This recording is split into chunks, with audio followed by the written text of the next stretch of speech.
மாண்புமிகு உறுப்பினர் doctor V Muthuraja அவர்கள். மாண்புமிகு பேரவைத் தலைவர்களே, நீட் தேர்வு எழுதாமல் என்னை இந்த சமூகத்தில் ஒரு மருத்துவராக்கி அழகு பார்த்த முன்னாள் முதலமைச்சர் முத்தமிழறிஞர் டாக்டர் கலைஞருக்கும் திசை நோக்கி வணங்குகிறேன்.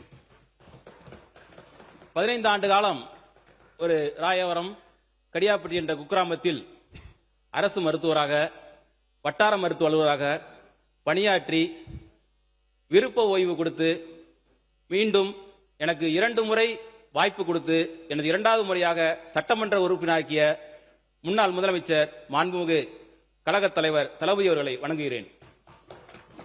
எனக்கு இந்த சமயத்தில் இந்த தனி தீர்மானத்தில் வாய்ப்பளித்து பேசுவதற்கு உறுதுணையாக இருந்த மாண்புமிகு எதிர்க்கட்சி தலைவர் அவர்களையும் எங்களது வழிகாட்டியவர்களை வணங்கி எனது உரையை துவங்குகின்றேன்.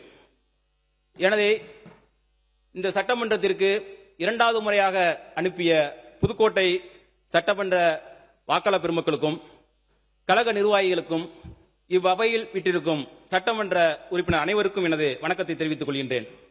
மாண்புமிகு பேரவைத் தலைவர்களே, நீட் தேர்வினை, நீட் விலக்கினை வலியுறுத்தி இந்த அரசு கொண்டு வருகின்ற தீர்மானத்தை எங்களுடைய கழகத் தலைவர் அவர்கள் மற்றும் சட்டமன்ற எதிர்க்கட்சி தலைவர் அண்ணன் உதயநிதி ஸ்டாலின் ஆகியோரின் வழிகாட்டுதலின்படி நாங்கள் இதனை ஆதரிக்கின்றோம். இந்த சமயத்தில் நீட் விலக்கிற்காக முத்தமிழறிஞர் கலைஞர் அவர்களும் திராவிட முன்னேற்ற கழகமும் திராவிட மாடல நாயகர் எங்கள் தலைவர் அவர்களும் எங்களுடைய இளந்தலைவர் அவர்களும் எடுத்த பல்வேறு முயற்சிகளை இந்த அவையில் நான் சுருக்கமாக பதிவு செய்ய விரும்புகின்றேன். திராவிட முன்னேற்ற கழகத்தை பொறுத்தவரை உயர்கல்விக்கு நீட் உட்பட எந்த நுழைவுத் தேர்வுமே இருக்கக்கூடாது என்பதுதான் எங்களுடைய நிலைப்பாடு. 2006 நீட் தேர்வு வேணும் அப்படிங்கிற ஒரு நிலை வந்தப்ப அதை கடுமையாக எதிர்த்தவர் முத்தமிழறிஞர் கலைஞர் அவர்கள். இன்னும் பெருமையோட சொல்லணும்னா, நீட் தேர்வே இந்தியாவில் முதலை எதிர்த்தது முத்தமிழறிஞர் கலைஞர் அவர்கள். நீட் தேர்வு வந்தா ஏழை எளிய ஒடுக்கப்பட்ட பிற்படுத்தப்பட்ட மாணவர்களுக்கு மருத்துவ கனவு சிதைஞ்சு போய்விடும், அதனால நீட் கூடவே கூடாதுன்னு கலைஞர் அவர்கள் உறுதியா இருந்தாங்க. அதனாலதான் 2006 முதல் 2011 வரையிலான ஆட்சி காலத்தில் நீட் வரவே இல்லை. இன்னும் சொல்ல போனா, முன்னாள் முதலமைச்சர் அம்மையார் ஜெயலலிதா உயிரோடு இருந்தப்போ வரைக்கும் நீட் தேர்வு தமிழ்நாட்டுக்குள்ள வரவே முடியல. 2017 தான் இந்த நீட் தேர்வு தமிழ்நாட்டுக்குள்ள வந்தது. அப்போவே அந்த தேர்வை கடுமையாக எதிர்த்தவர் எங்களுடைய கழகத்தவர் அவர்கள். நீட் தேர்வு வந்த காரணத்தினால 12ஆம் வகுப்பு தேர்வுல 1200க்கு 1176 மார்க் எடுத்தும் அரியலூரை சேர்ந்த தங்கை அனிதாவால நீட் தேர்வுல வெற்றி பெற முடியாம போச்சு. அதனால அவரால் MBBS படிக்க முடியாம போச்சு. அரியலூர் மாவட்டத்தில் குழுமூர் அப்படிங்கிற ஒரு சின்ன கிராமத்தில் பிறந்த அனிதா உச்சநீதிமன்றம் வரை போய் நீட்டுக்காண்டி போராடினாங்க. ஆனா வெற்றி பெற முடியல. அந்த சோகத்துல அனிதா தன்னுடைய உயிரையே மாற்றிக்கிட்டாங்க. தங்கை அனிதாவோட தற்கொலை தான் இந்தியாவிலேயே நீட்டுக்கான முதல் பலி. அதைத் தொடர்ந்து தமிழ்நாட்டில் இன்னைக்கு 26க்கும் அதிகமான மாணவ மாணவிகள் நீட்டால் மரணம் அடைஞ்சிருக்காங்க. அதனாலதான் நீட்டை ஒழிச்சே ஆகணும் அப்படிங்கிற திமுக மிக உறுதியா இருக்காங்க. இன்னைக்கு இந்தியா முழுக்க நீட் தேர்வுல குளறுபடி நடக்குதுன்னு போராடிக்கிட்டு இருக்காங்க. ஆனா 10 வருஷத்துக்கு முன்கூட்டியே நீட் தேர்வே ஒரு குளறுபடி, நீட் தேர்வுங்கிறதே ஒரு ஸ்கேம் அப்படின்னு எங்க தலைவர் சொன்னாங்க. அதோட நாங்க நிக்கல.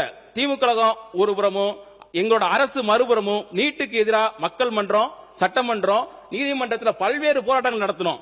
2021 எங்களுடைய தலைவர் தலைமையிலான ஆட்சி அமைஞ்சதுமே 5/6/2021 அன்னைக்கு நீட் பாதிப்புகள் குறித்து ஆராய ஓய்வு பெற்ற நீதியரசர் AK ராஜன் தலைமையில் ஒரு கமிட்டி அமைக்கப்பட்டது. அந்த குழு நீட் தொடர்பா தமிழ்நாடு முழுவதும் அனைத்து தரப்பு மக்கள், பெற்றோர்கள், மாணவரோட கருத்துக்களை பெற்றது. அதன் அடிப்படையில் 14/7/2021 அன்னைக்கு அன்றைய கழக அரசுக்கு ஒரு அறிக்கையை சமர்ப்பித்தாங்க. அந்த அறிக்கையை வச்சு அன்றைய முதலமைச்சரான எங்களுடைய தலைவர் அவர்கள் தமிழ்நாட்டில் 12ஆம் வகுப்பு மதிப்பெண்ணை வச்சே மருத்துவம், பல் மருத்துவம், இந்திய மருத்துவம், ஹோமியோபதி உள்ளிட்ட படிப்புகளை சேரலாம் அப்படிங்கறத உறுதி சென்ற வகையில Tamil Nadu admission to under graduate medical degree courses bill 2021 இதே பேரவையில் 13/9/2021 அன்னைக்கு கொண்டு வந்தாங்க. இதற்கு இடையில நீட் ஒரு தேசிய ஆபத்தா வரும் அப்படிங்கறத உணர்ந்து 1/10/2021 அன்னைக்கு எங்களுடைய தலைவர் அவர்கள் முதலமைச்சர் இருந்த போது 12 மாநில முதலமைச்சர்களுக்கு நீட் விலக்கை வலியுறுத்தி கடிதம் எழுதினாங்க. அந்த கடிதத்துல கல்வி அப்படிங்கிறது நம்ம மாநிலத்தோட உரிமை, ஆகவே நாம் அதை பாதுகாக்கணும். அந்த அடிப்படையில் தமிழ்நாடு அரசு ஒரு சட்டத்தை கொண்டு வர முயற்சி எடுத்திருக்கு. இதுக்கு அந்தந்த மாநிலங்கள் ஆதரவு தரணும் அப்படின்னு சொல்லியிருந்தாங்க. இப்ப அந்த மசோதாக்கு வர்றேன்.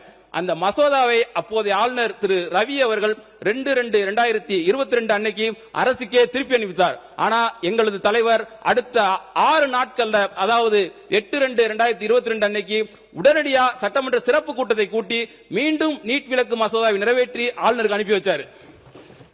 இந்த மசோதாவை இந்த முறையும் கிடப்பில் போட முடியாது. இரண்டாவது தடவை அனுப்பிச்ச மசோதா கிடப்பில் போட முடியாது. ஆகவே 15/3/2022 அன்னைக்கு ஆளுநரை நேரடியா சந்திச்சு அந்த மசோதாவை உடனடியாக மாண்புமிகு குடியரசுத் தலைவர் அவர்களுக்கு அனுப்புங்க அப்படின்னு எங்க தலைவர் அவர்கள் வலியுறுத்தினாங்க. அதை தொடர்ந்து ஆளுநர் அவர்கள் அந்த மசோதாவை 4/5/2022 அன்னைக்கு மசோதாவை உள்துறை அமைச்சகத்துக்கு அனுப்பிச்சு வச்சாங்க. இதையடுத்து 4/9/2023 அன்னைக்கு உள்துறை அமைச்சகம் அந்த மசோதா தொடர்பா சில விளக்கங்களை கேட்டாங்க. அதற்கான பதிலையும் அன்றைக்கு இருந்த எங்களோட அரசு சார்பில் தெரிவிச்சோம். ஆனா 27/2/2025 அன்னைக்கு குடியரசுத் தலைவர் அவர்கள் அந்த மசோதாவுக்கு ஒப்புதல் தரல. அதாவது பிரசிடென்ட் வித்ஹெல்ட் தி அசெட் என்று தமிழ்நாட்டுக்கு பதில் வந்தது. ஆனா அமைச்சர் சொல்லும் போது பாத்தீங்கன்னா அத கிடப்புல போட்டிருக்காங்க. அந்த அனுப்பிச்ச மசோதாவை கிடப்புல போட்டிருக்கதா அமைச்சர் அவங்க சொன்னாங்க. உடனே அன்றைய முதலமைச்சரான எங்களுடைய தலைவர் அவர்கள் 9/4/2025 அன்று அரசு சார்பில் ஒரு அனைத்து கட்சி கூட்டத்தை கூட்டினார்கள்.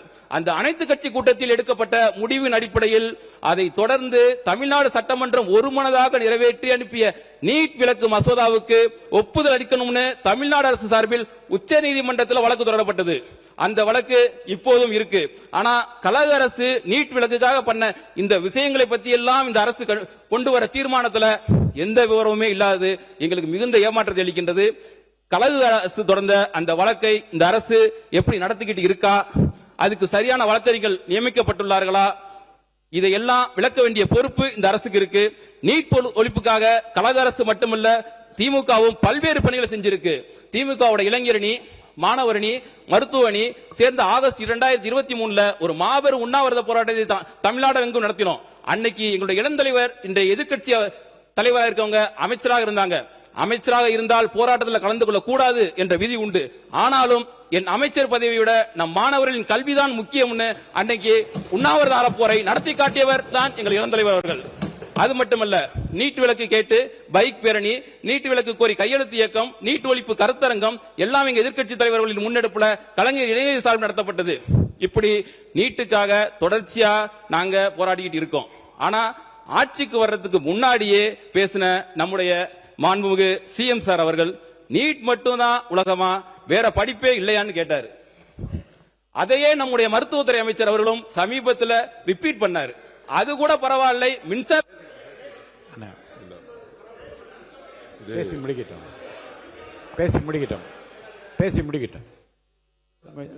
சுருக்கமா பேசிடுங்க. நீங்க சுருக்கமா முக்கியமான பிரச்சனைங்க, அதனாலதான் சொல்றேன். ஓகே. அதையே நம்முடைய மருத்துவத்துறை அமைச்சர்களும் சமீபத்தில் ரிப்பீட் பண்ணாங்க. இது கூட பரவாயில்ல, மின்சாரத்துறை அமைச்சர்கள் ஒருபடி மேல போய் ஒரு விஷயத்தை சொன்னாரு. பிளம்பர், கார்பெண்டருக்கெல்லாம் நிறைய தேவை இருக்கு, அந்த தொழிலெல்லாம் கத்துக்கலாமேன்னு சொன்னாரு. அவர் ஏற்கனவே இருந்த RSS கொள்கை பாணியில குலக்கல்விக்கு ஆதரவா பேசி இருக்கிறாரு. அதுக்கு சமூக வலைதளங்களில் கடும் எதிர்ப்பு கிளம்பிருச்சு. இருங்க மாண்பு உறுப்பினர், நீங்க தீர்மானத்தை சொல்லி முடிச்சிடறேன், வாய்ப்பு தர போறேன். தீர்மானத்தை ஆதரித்து பேசுகிற போது அதை ஒட்டிய கருத்துக்கள் சொல்லிக்கொண்டு வந்து நான் அமைதியா இருந்தேன். இப்போ அதை தாண்டி இப்படிப்பட்ட விமர்சனங்கள் நீங்கள் கண்டிப்பாக தவிர்க்க வேண்டும். என்ன அப்ப பதில் சொல்லாவிட்டால் அப்புறம் கடைசியிலே சொல்லுங்கள் என்று அப்ப நீங்கள் சொன்னபடி நேரலில் ஓடிக்கொண்டே இருக்கிறது. அப்ப எப்ப நீக்குவீர்கள் என்று கேட்கின்றீர்கள். அருள் கூர்ந்து தீர்மானத்தை ஆதரிக்கிற அந்த செய்தியை மட்டும் பேசி நீங்கள் முடிப்பதுதான் பொருத்தமாக இருக்கும். இப்ப சொன்னதுக்கு அவங்க கண்டிப்பா பதில் சொல்லவில்லை, நான் நீக்கி விடுவேன். பதில் சொல்லுங்க. தேவை இந்த தீர்மானத்தை ஒட்டி தேவையில்லாத விஷயங்களை பேச மாண்புமிகு பேரவைத் தலைவர்களே, ஏனென்றால் தேவையில்லாத பொதுப்பணித்துறை அமைச்சர் அவர்கள்